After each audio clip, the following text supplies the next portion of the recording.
Terima kasih Anda kembali di Sapa Indonesia Malam. Pemerintah mengusulkan skema kepemilikan kredit perumahan hingga 35 tahun. Ini untuk mengatasi persoalan kesenjangan kepemilikan hunian.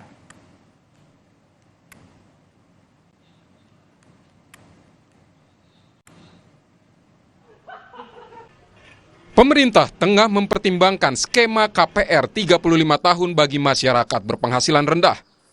Direktur Jenderal Pembiayaan Infrastruktur Kementerian PUPR, Heri Trisaputra Zuna mempertimbangkan flat 35 tahun sebagai opsi pembayaran rumah subsidi karena dinilai teruji. Saya kira flat 35 ini bagus kalau kita adopsi, karena dengan skema fasilitas likuiditas pembiayaan, kita tidak bisa beli rumah susun di perkotaan, makanya kita dorong sehingga cicilannya lebih murah. Kata Direktur Jenderal Pembiayaan Infrastruktur Kementerian PUPR Trisaputra Zuna. Rencana kebijakan baru ini ditanggapi beragam masyarakat, khususnya generasi muda. Mereka menyebut perpanjangan masa kredit hingga 35 tahun lebih terjangkau. Mungkin dengan adanya lamanya KPR ini, Gen Z jadi punya pertimbangan, jadi mungkin mereka bisa nabung dulu, nyicil dulu untuk miliki rumah. Jadi mereka kayak selain ada apartemen, ada alternatif lain buat miliki hunian kayak zaman gitu. KPR.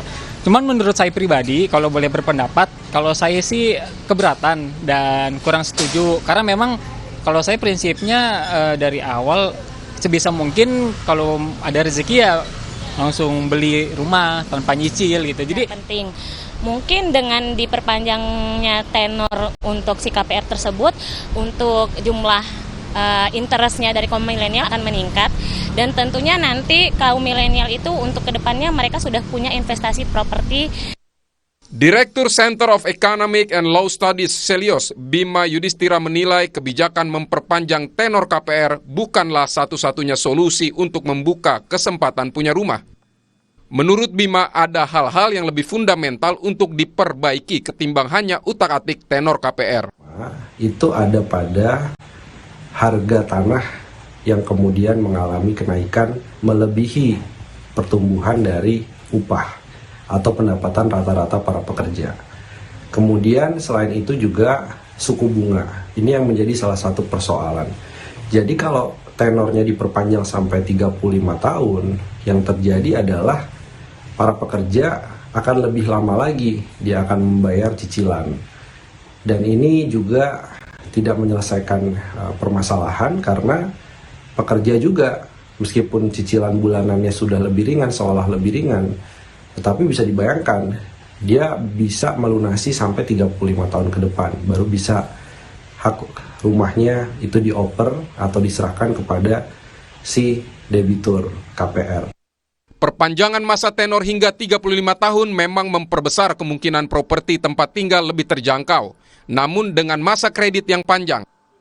Adapun harga properti perumahan rata-rata di kawasan Jabodetabek mencapai 2,5 miliar rupiah untuk rumah tapak.